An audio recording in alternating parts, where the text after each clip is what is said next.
Yeah, just like that. We have Dr. Gurneet Thiara today with us. Dr. Gurneet Thiara. We are super excited. Wow, our first doctor. No, our second doctor. Yes. Nice being here with you guys. But I find him more of like a philosophical person than a doctor. That's how we connected. Like I found his approach so different from just being a science nerd and talking about just science from one idea. Like he was so open to like the whole holistic idea around brain and mind. So that's what really Are you talking about Gurneet? Gurneet, Yeah. But you have an intro for Gurneet? I mean, I don't have like a cliche kind of intro, but I feel like Yeah. See, that's how awesome he is. Like he doesn't even leave any clues to write his intro. I don't have a cliche intro. I feel like Gurneet's intro to his own life is still kind of unfolding before himself as well, right? Like you were mentioning, like you're about to step into entrepreneurship for yourself after being backed with like your professional skill set that you've been harnessing for like all these years. Yeah, I think that's a good way to put it. And I think in life, it's like, when we have these conventional intros or someone says something, it's like I like to be that person where it's like you're always growing, you're always creating, and whether you put on these different hats, right, like in our lives, doctor or like profession for most of us, or in your case, musician, and or what I guess whatever we're all doing, right? Yeah. And so then beyond that, we're all creating. We're creating something if we're like willing to look at it. So I see myself as, yes, I'm finishing my residency in psychiatry, but now it's like, what's next? Yeah. How are we gonna like solve these problems? I think What are the problems, Gurneet? Like few of the problems you feel so close to, like when it comes to solving them with your skill set and your experience and learning so far. I feel that the more and more, so I went into medicine thinking that, like why most people do, whether it's just another job security for a profession, and then another part is like seeing how they can help society in some way. So there's obviously personal like motivation, and then there's like that secondary motivation. But I think everybody who goes in, there's something that has to motivate you. And then beyond that, it's like all I see is systems problems. Like if you look at politically, we're always debating, like, is it this party, is it that party? But we have systems issues. People don't have enough food sometimes. Social determinants of health, right?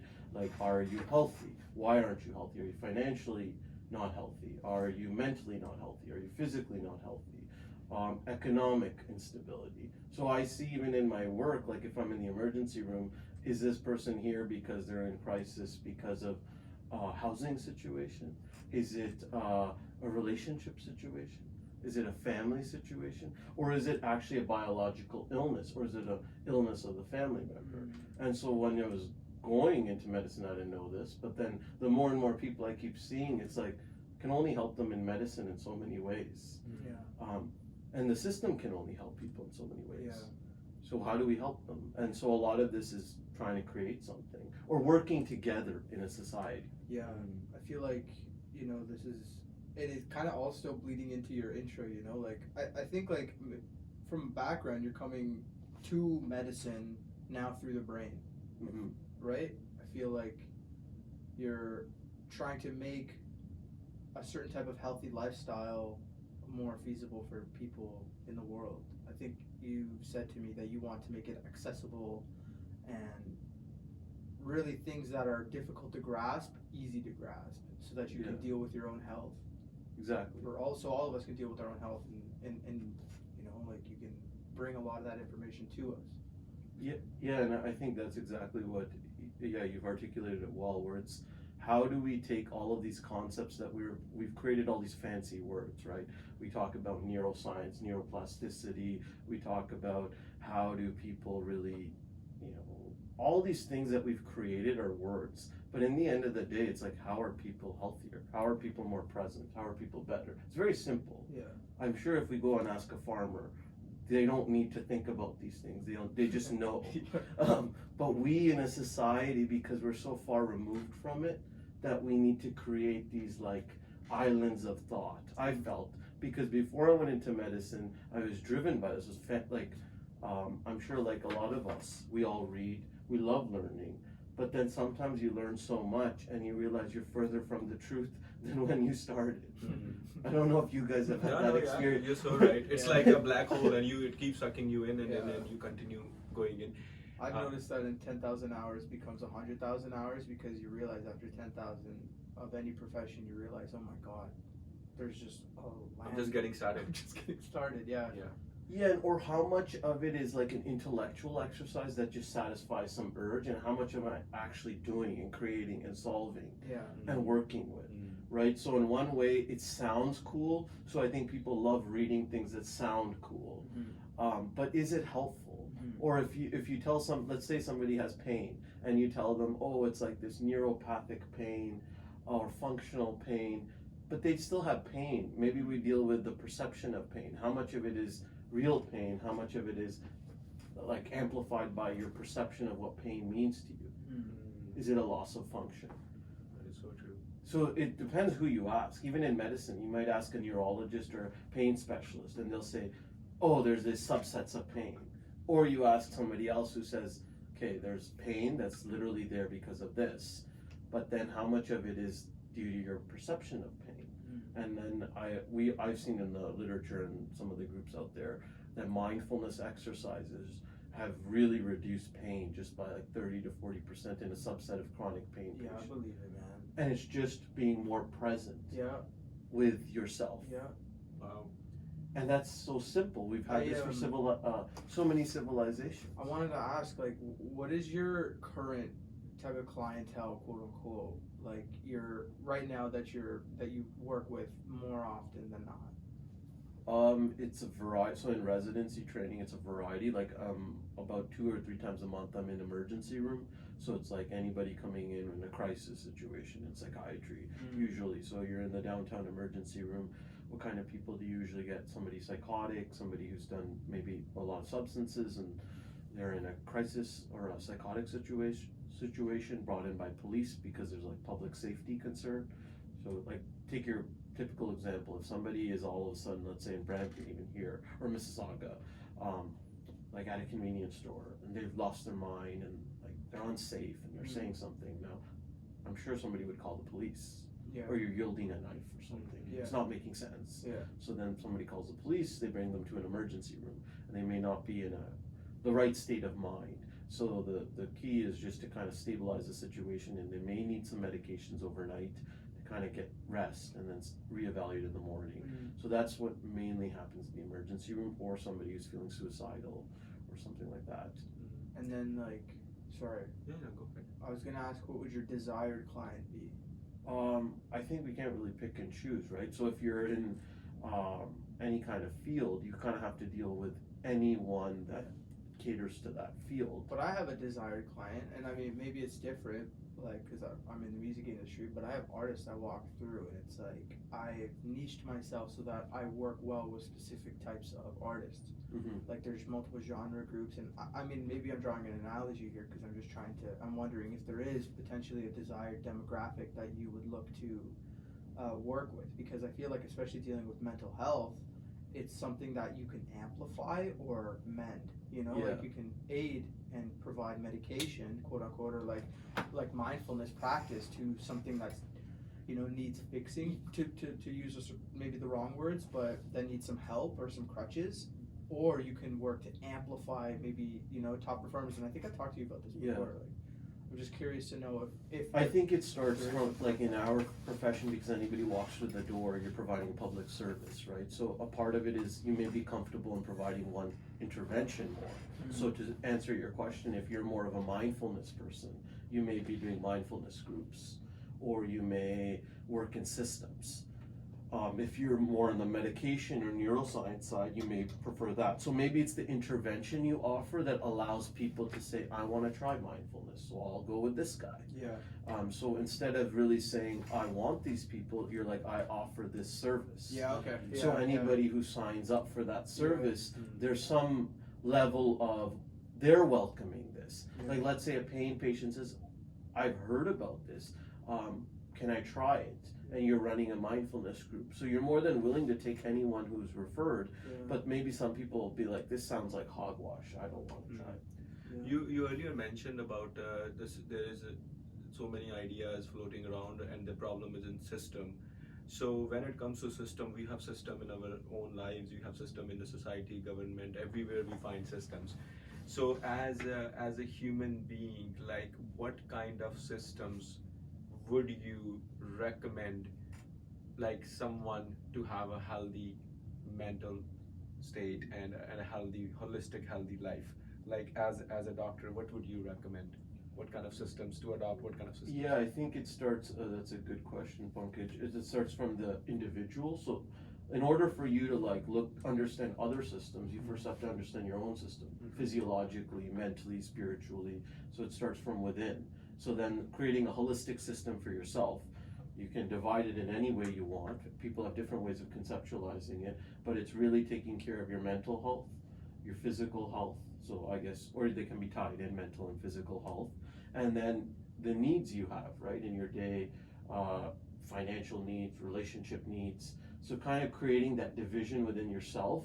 So knowing that first, I mean, if you're not taking care of your mental health or physical health, how are you going to be able to do any of the things? How are you going to have a healthy relationship? How are you going to perform at your job? How are you going to carry out any of those? So let's start from there. And then you probably have some spiritual needs where you basically need to be with yourself, be with nature, kind of just connect to the greater, like somebody may not be religious, so they can use I guess a lot of people identify as being agnostic, just something that you don't understand, but that's here.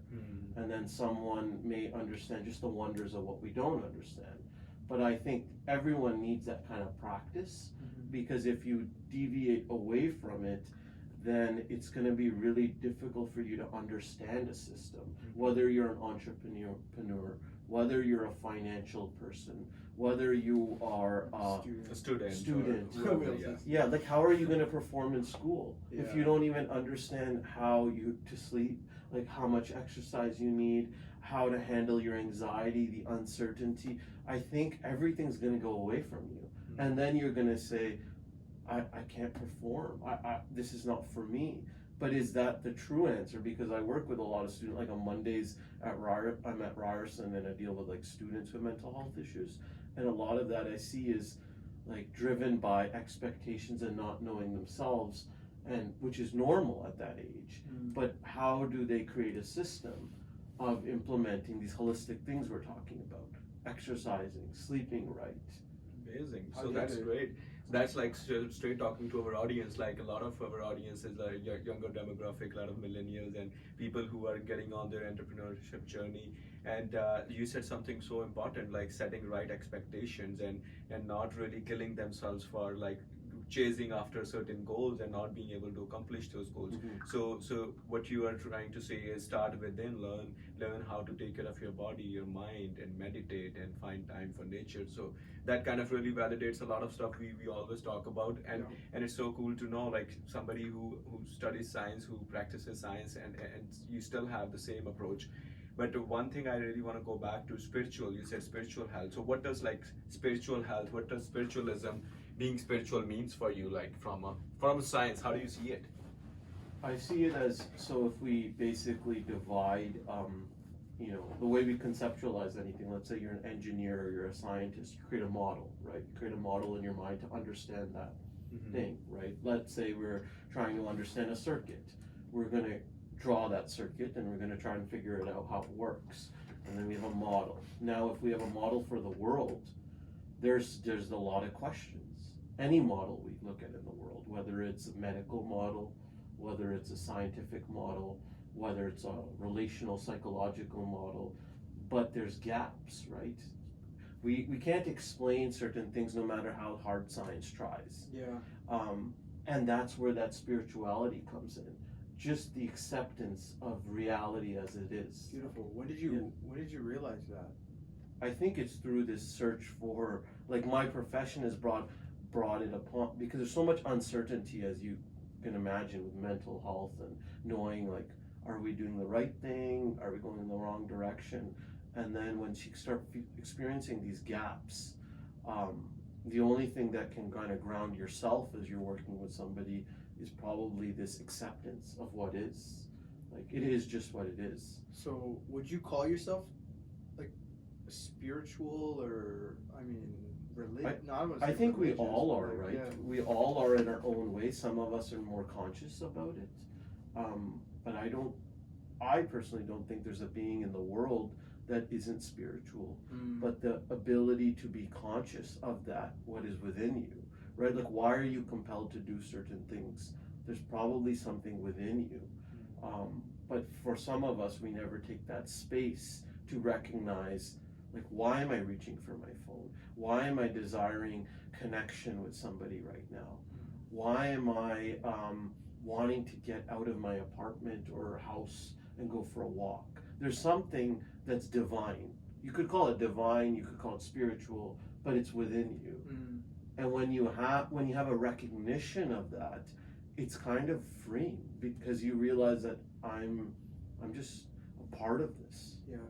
Wow, that is so beautiful. Yo, your type of philosophy and I think perspective isn't. I mean, in your industry, would you say it's popular? Would you say it's different? Would you say it's? Yeah. Do you see where you're different in your industry from?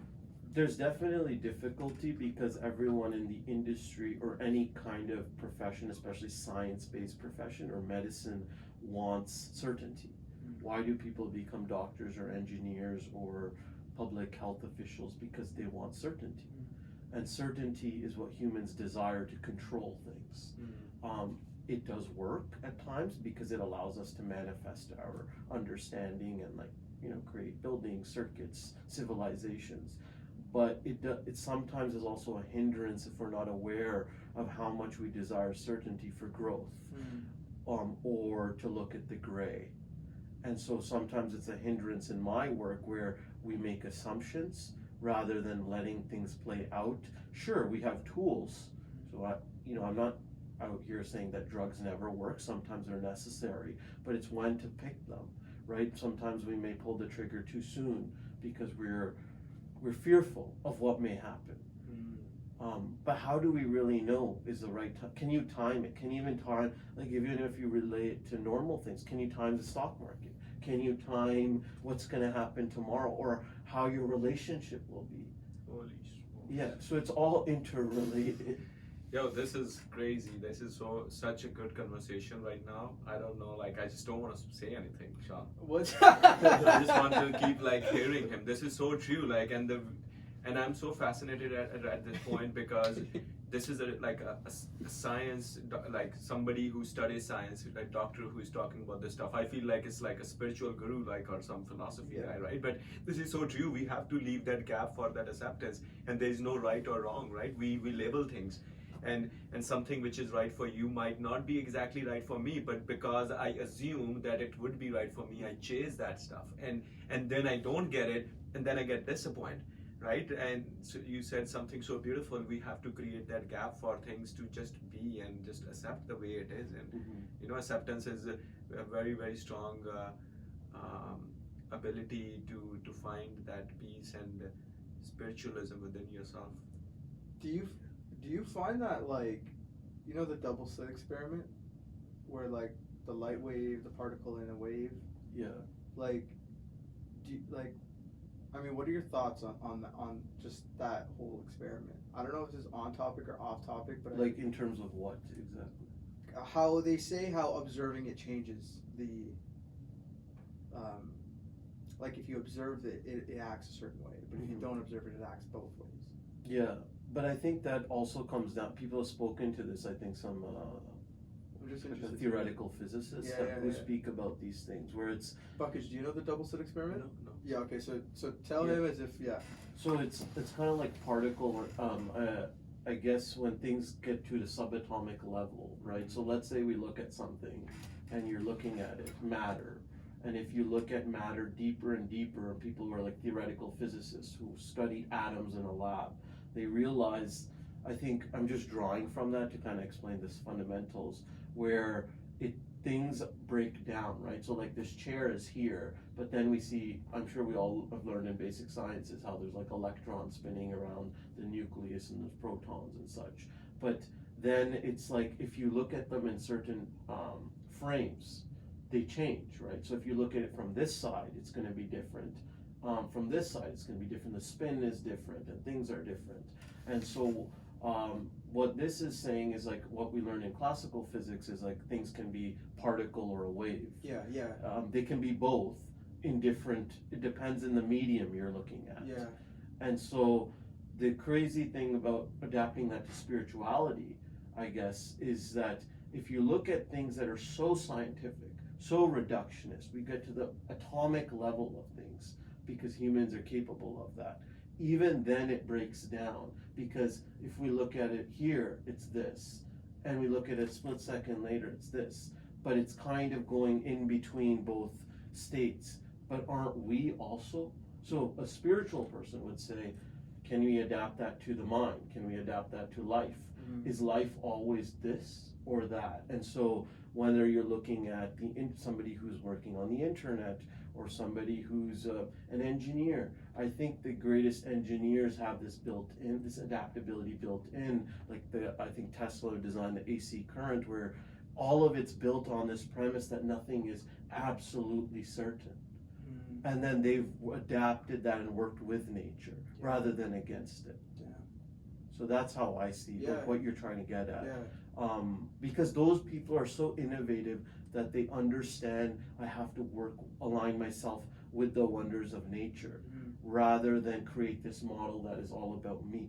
Yeah, an absolute. Yeah, and I think that's why they were the greatest theorists, like Einstein, right? Like theory of relativity. He's saying everything is relative to the next thing, and that's why it holds, because it wasn't as absolute. Yeah. Yeah. It's a crazy experiment. Yeah, I'm surprised you don't know about it. It's like I remember reading about one guy calling it a quantum collapse. I don't know if you've ever heard of it. Oh, no. Yeah, it's like a weird terminology that came out of nowhere, and it's almost like the scientific sounding phrase for saying, I used the law of attraction. It's like I caused a quantum collapse because you narrowed your focus, you manifested so hard, you put into reality, you projected so hard, you became so much of a cause that you created what's called, and like who was the doctor that said it? Anyways, I'll remember, but a quantum collapse is kind of funny because like at the quantum level, you're causing it to just, your will is almost like causing a collapsing of some kind. One thing I want to put my thoughts together is that in like last few minutes, this is what's surfacing for me if I'm listening as an audience, that at the same time we do not have control over whatever is happening. We have to find acceptance for whatever is happening, but that does not mean we just literally sit and watch whatever is happening. We can still build a focus or a sense of control or a direction or an intention to what we want to happen, but somehow also find room for acceptance for what is happening. So you can't just like be on one side either. Like it's a balance of both. Like exactly, right? Like not so absolute. Yeah. Right. So exactly what you're saying. If we sit here and we say that things are just going to happen the way they are, let's think about anybody who's provided anything to the stream of consciousness or society. If they did that, we wouldn't have the knowledge we have today. Mm-hmm. But there's an acceptance that even if we create these models, even if there's intention, desire, they may not work out in the way we imagine them to. Mm. But if we're open to that process, it may be something so creative that we surrender to. That is so beautiful. It resonates with something I read in a book recently, that they were talking about meditation, and the author said when you meditate and you continue to meditate for a few days, weeks and months, and you might want to reflect, is something changing, is something different, is like the best way to do it, stop doing it, and then you're gonna see what you are missing. It's something when you are in it, you don't really realize what's happening, because we are so used to getting that result in a measurable way. And he was talking how meditation doesn't get you any result. It's not going to get you accomplish anything, but it's just going to help you be in the state of being and let it be like help you be present. And when you won't do it, then you will see the difference. But it's not good that you're gonna do it for 10 years and you're gonna get somewhere. And I think with especially like the younger demographic, like with these days we listen to a lot of stuff, meditation, mindfulness, and I'm not sure about you guys. Like maybe 5-7 years ago, if somebody talked to me about meditation, I would think it's something. It's beyond my realm. Like I don't need it. Like I don't want that in my life. I wasn't comfortable with the idea of sitting idle and thinking and being with yourself. Right? There was so much chaos. But now that more and more I practice it, I started understanding that it's just a way of being. It's not going to like take anything away from you or give anything to you. It's just gonna help you just ground yourself. Yeah, in the early stages. Yeah, I think in a world where things have, especially now where we have moved so far and the advancements are so fast day to day, like even if you look in the last 20 years, like imagine you went somewhere with this smartphone 20 years into history, people would probably think you're from the future, you're a god, because the things you could know and generate.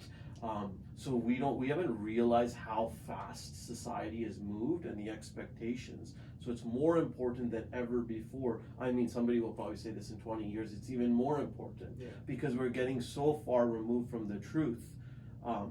Against the truth is relative, but at least what is fundamental about being a human being or being a living being, that we're so far from it that if exactly what you're saying, Pankaj, if we don't take that time, whether it's a few minutes, a few moments, taking a deep breath, grounding yourself to your inner self, and then doing what you need to do in the outside world, carrying out this task, making this deal, communicating your thoughts, because there's an intention behind it, versus it being like so far removed from even knowing why you're doing it, what the purpose is.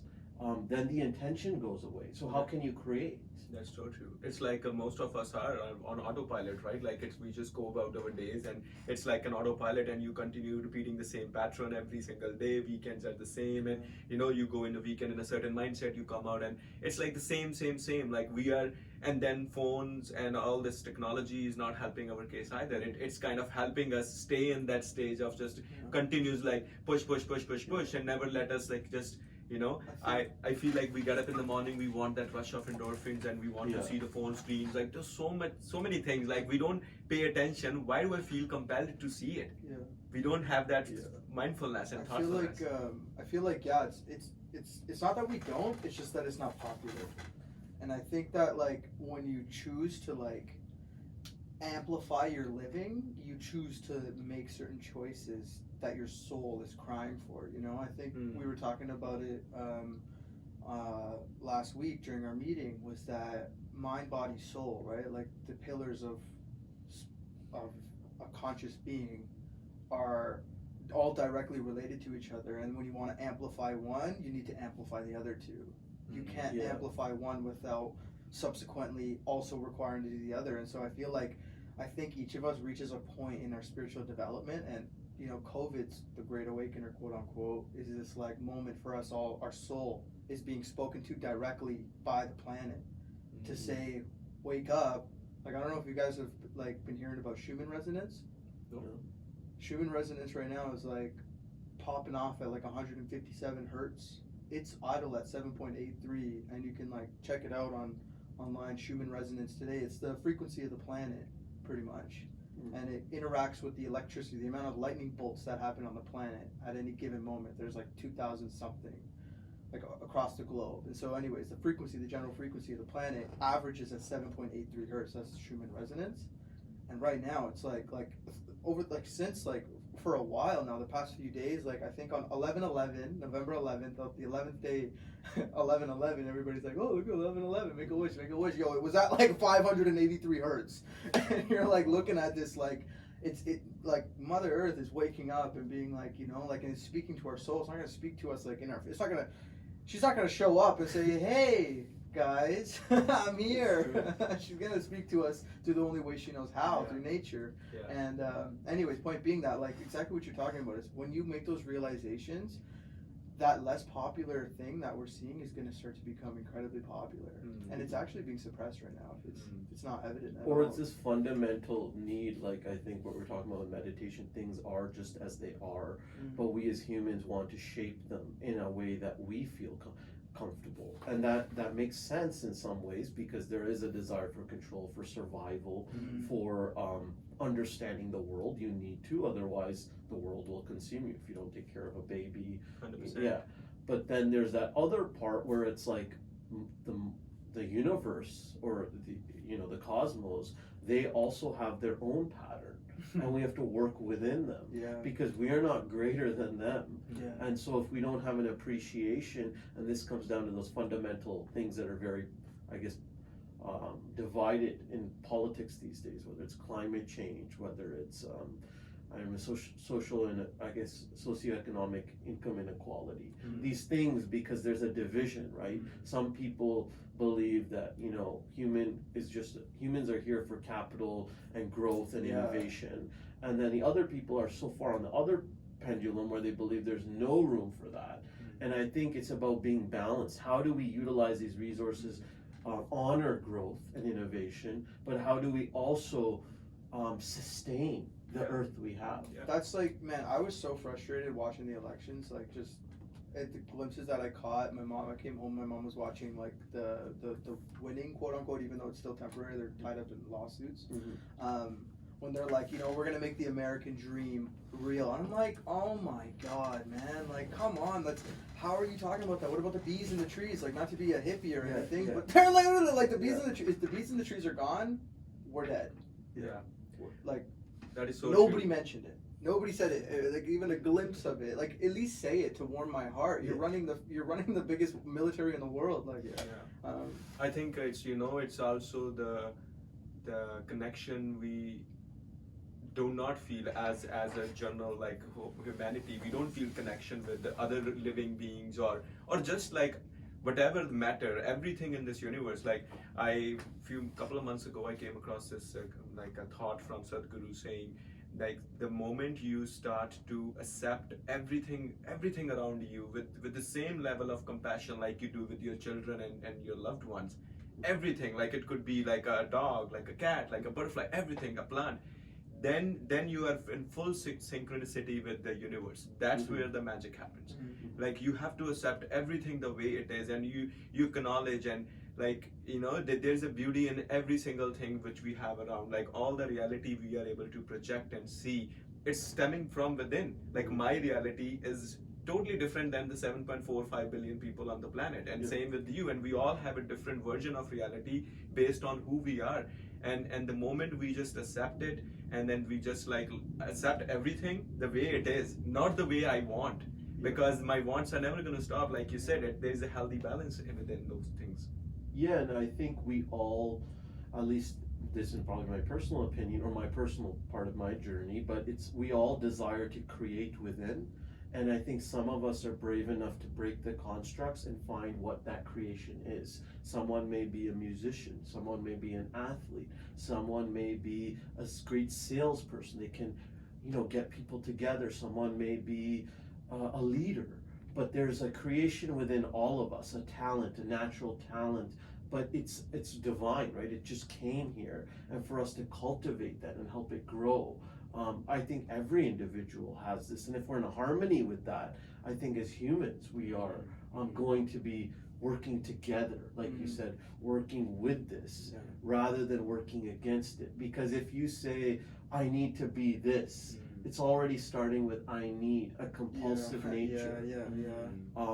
Whereas if you cultivate the creation within, I'm sure it's there if you sit with yourself. 100%. Like, it's something so beautiful I read was, we think we need to have something to give, but we do not have to have anything to give. But because the idea of giving is coming from a place where I think I am giving something of my own. Like, when we do charity, we often think, I'm giving my money, or I'm giving my time, or but at the end of the day, we are actually using what we already had, and then making it our own with our thoughts. Now this money which already was there, now it's my money, and now I'm gonna give. And but we are actually borrowing and then giving back. So there should never be the idea of like giving, because it was never ours to begin with. Yeah. Right? Everything we do possess, which we call our own, is everything we did get after we were in this world. Yeah. We came with nothing and we're gonna go with nothing. Yeah. I feel like looking at nature will give us, like, I think the most beautiful analogy in that, like, I think we just always need to find the analogy in nature. I feel like it's the most beautiful way to live your life, is to like see something that you're doing and just be like, how does it relate to nature? And for that, for example, I just think about the water cycle and how, like, the water isn't owned by the cloud, it's not owned by the ocean, it's not owned by the evaporation, it's not owned by anything, but they all require each other for it to happen, and it needs to pass through. And like, the cloud can't be upset when it's raining, you know, I'm losing everything. It's like, it's all part of the process. Yeah, that's speaking to systems, Yeah. right? Like, so if you're looking at nature as a system that we all fundamentally live in, then our body is a system. Exactly. So you may go to the doctor and they physiologically understand it because they understand where that error in your system is, and then they do some tests. Same thing with who else? Like a mechanic. My car's not functioning. They know that it's a problem with the brakes or the spark plugs. Because they understand that system. But we also, these other systems are so abstract.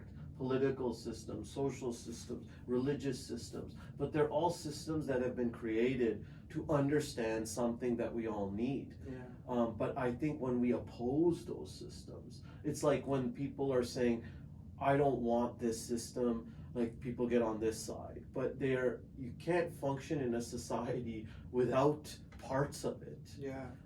Exactly. It becomes so oppositional. So what if you become very, very left? Like, because I am not here to like talk about political stances, but I think the two extremes on both sides are opposing each other so much, because it's like identifying with a doctrine so strongly. Yeah. But the truth is, you need each other. Yeah, 100%. You need each other. Like, yeah. This conversation's really kind of gone off the deep end, man, in a good way. No, definitely. It's like, a beautiful way. Beautiful conversation. Yeah. Like, I do remember though, like, there's something, like, especially with Gurneet's profession, I think he was gonna do a thought experiment with us. Oh yes. And one thing that we wanted to talk about was identifying subconscious habits. Is that it? Yeah. Yeah. So realizing that we have habits, what the habits are, and we wanted to be a live experiment for you as a doctor to kind of. Yeah, or I don't know how it works. Rather than an experiment, right? Because if you ask what are habits, right? So maybe I'll ask each of you how you would define a habit, and then give me an example of what you think are habits that have caused you some level of Did you want to go first? dysfunction in your life. Yeah. So habits, for me, habits is something we do repetitively without we acknowledge and know it. It's something we are on autopilot, and we continue to just repeat it on daily basis without really knowing that what we are doing. So that's what habit is for me, and something which has disempowered me to do things like, for example, would be like being maybe like smoking marijuana. It's hard for me to identify where is it disempowering me, but the fact that I have this idea that when I smoke it, I am more creative, or I am more I am able to create more, I am able to think better. That idea alone, I feel, is just like stuck there, and it doesn't allow me to like not do it, because I feel like, oh, it's better when I do it. So that's something I can share. Okay. And have you, when you've identified that habit or that experience that you've had, so like with a lot of mind-altering substances, you could say, because some habits are behaviors. We do certain behaviors compulsively, just as you had discussed. Like, we do it without thinking about it, because at some point it causes, it alleviates some tension in us. But this one seems to alleviate some, or giving you some intellectual, some feeling that you desire, that maybe being here, it's harder to manifest that feeling without this catalyst, you could say. And do you find that you've found ways to identify this habit consciously inside yourself, like when you're sitting there with yourself and let's say this desire pops up, that if I was quote unquote stoned right now, this would be much greater, like I would be thinking in a certain way, or I would be doing this, like how much of that is based in reality or perception of reality. Like if you were to measure the functional outcome, like of what you do when you're high versus what you do when you're not high, because the only way you could conduct that experiment is it's a thought, right? Like you think being high is more productive, but if you actually were not for 2 weeks and you were, you would have data to say, am I really, or is it more driven by how I feel? That is so cool, because we were when we had the actual conversation about this, it's funny, I actually haven't been, I went for 2 weeks without smoking it, just because I wanted to see. I remember we had this conversation that time, and I tried for like almost 2.5 weeks not to smoke it. But you're so right, I don't think it was actual productivity, it was just a thought, because I did see like everything I did over 2-3 weeks. When I didn't do it, there was nothing fundamentally different than when I was doing it. So I think it's the thought itself, or the feeling itself, which is associated with that thought, that it makes you feel more powerful, or maybe more I don't know, creative, right? But fundamentally there wasn't really any difference, like I didn't. Because what I've noticed, at least clinically, from the people who use cannabis, and I see a lot of people with anxiety and they use cannabis as well, that there has this thing called rebound anxiety, where endocannabinoid system is so like complex for us to even understand and how it works. I mean, science is still trying to explore this, but on some level it does alleviate the tension and anxiety no different than alcohol does in the moment. It takes the edge off. But it also maybe works in all these other different ways because we don't understand. But what happens is when you remove that, people, like, reality becomes even more anxiety provoking, because you've numbed yourself in some way, which may be in the moment feeling better. But then when you come back to reality being reality, now you don't have this. And now you get into this slippery slope, and people start using more and more, and their tolerance comes more, and then they're further removed from reality, which is why they're struggling. So when I'm trying to work with them, like in a psychotherapy sense or other places, it impairs the ability of work we can do because they're not as conscious. And I know you guys are talking about consciousness, but that's why I think it's not about, it's one thing if someone says don't do drugs, like, someone's parents or whatever. I think people have to go through that experience where they see, it does these things for me, but it doesn't do these things for me, and test it themselves. Because who is one to tell you other than yourself? So if you've done drugs or you go those route, nothing is good or bad, but you have to like do the analysis yourself. Yeah, for me, honestly, other than the fact that I wanted to just like explore this side of me, that, like you said, is it something I am addictive to and I do not know about it? Is this going to make me feel like more anxiety about it?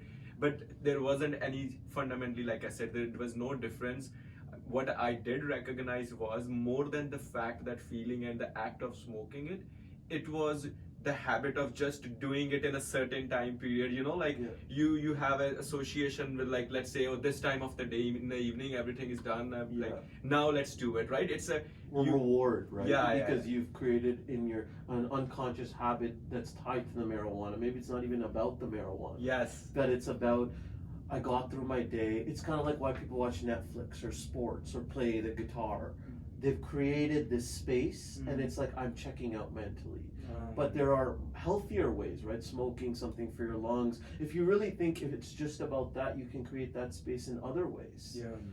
So then you have to evaluate the positives and the negatives. And only you can do that, right? Like, so many people can tell you, and you're not going to change, because change has to come within. Bro.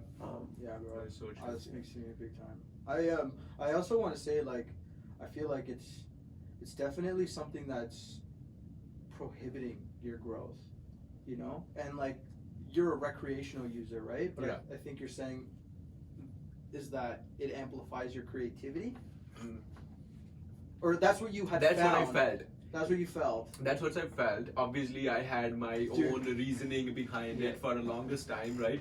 But Did you ever do it and do breath work? I have tried breathwork, and you know what, like that happened when I went to inner engineering Sadhguru's workshop, and he mentioned that you don't have to smoke to get high. I can show you different exercises, breathing But did you exercises. try like smoking and doing breath work No. after? No.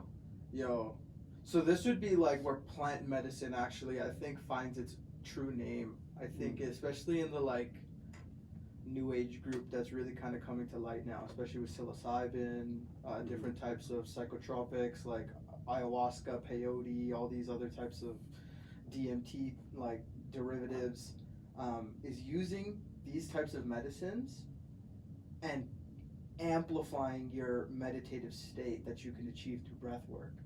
And so that's actually something that, like, especially with the boys, like Conscious super Brotherhood, crazy. we got some guys that, like, you know, get together, we do a bunch of breath work, we try and get out to nature. We're kind of found each other through conscious brainwash, and yo, like, it's something that I really want to explore. Like, you know, I'm confident to say it. Like, I'm a psilocybin user. Like, I've experimented with microdosing and then like regular usage, like transcendental amounts, but then also minimal amounts.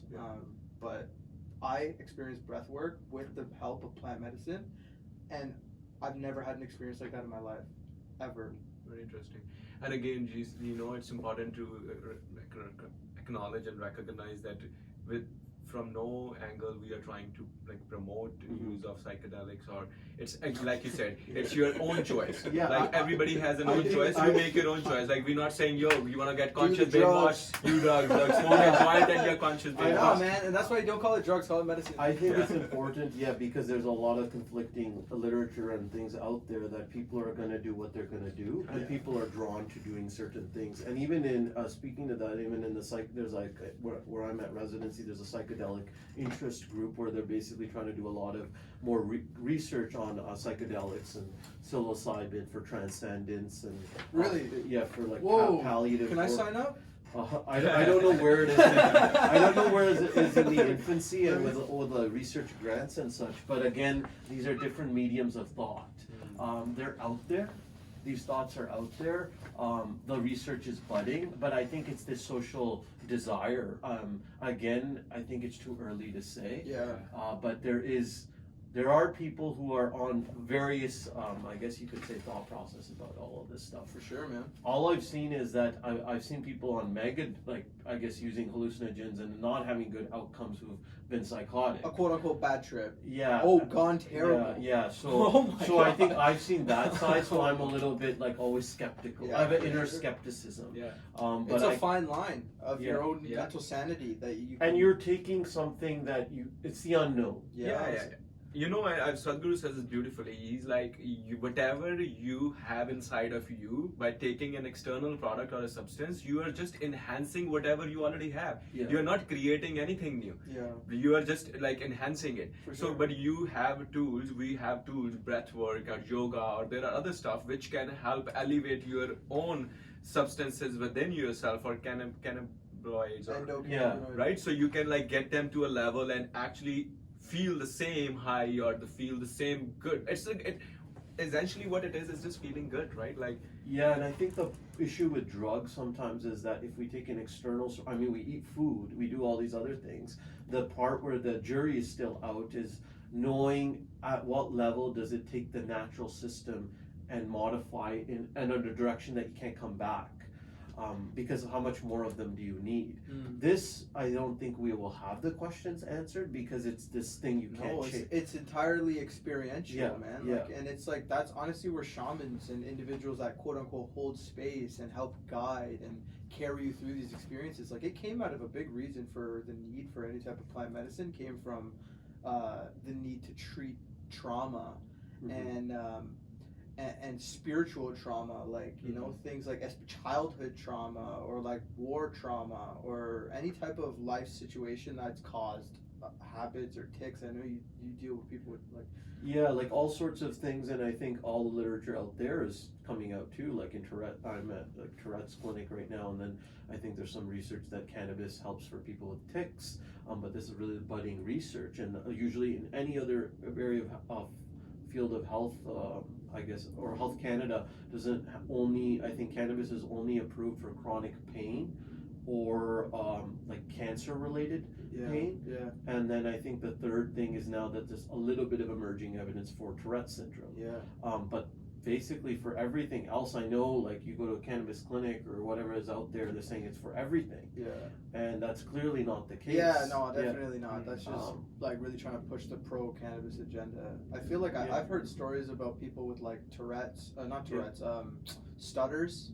Yeah. Eating X amount of psilocybin or any type of mushroom based medicine and like remedying that and even war torn. And I think the jury will always be out in this. This is how medicines were created, right? Now we're going the plant based route, but how many medications that I think are today, quote unquote, like, approved by Health Canada that cause so many side effects for people. Yeah. And so, again, it's always up to the discretion It's of so the frustrating though, like how there's that argument where smoke 10 grams of weed and you'll just be knocked out, eat 10 pills of Tylenol and you'll be dead. Like in same thing with like, I guess, here's an example with mushrooms, like eat 10 grams of mushrooms, potentially lose your mind, like, but again, it's all personally happening to you, but for some reason, like, or I think what we're trying to say is that how many people are also utilizing the medical system for the same thing. Yeah. They're getting certain drugs that are, opioid crisis just happened, all these other things, and we got to mitigate the balance because we also provide a service for people to feel they don't have to always be in pain, and sometimes if somebody's having appendicitis, they need morphine. For sure. Yeah. But like, there's a role for this. Maybe there's a role for plant-based medicine that we don't really understand. Yeah. But it's when we take anything too far, just like with the pendulum swinging, we kind of have to find that balance. Humans are just extreme. We're human, and when we have an experiential experience, Yeah. we take it to an extreme. That's just the nature of It's being true, human. man. It's so true. I love how habits just took us to a detour to explore Honestly, more about it goes to show like Gurneet's a pretty remarkable individual where you can have a conversation on anything. No, and we are thoroughly enjoying this conversation. He'll take it. You're well read. You're well studied. You're well maintained. Like you keep up with your physicality, your mindfulness, your spirituality, and I think it kind of really shines in all aspects. Yeah. We're very grateful to have you, but before we kind of finish it up, I just want to touch back again on the habits, because the whole essence around conscious brainwash, like what we are actually sharing and promoting is building good conscious life habits, and we are like in our first season, second season, mostly we are just like centered around building like habits around your mindfulness, your health, like working out and spending time in nature. So like you said, the habits are something we don't really recognize and we continue doing. So habits are important, we established that. So how can habits help us get to a better place than where we are? And what habits would you recommend to the listeners? I think kind of the discussion we've been having, the first part is recognizing your habits. I think that's the first step. We all have habits that have been developed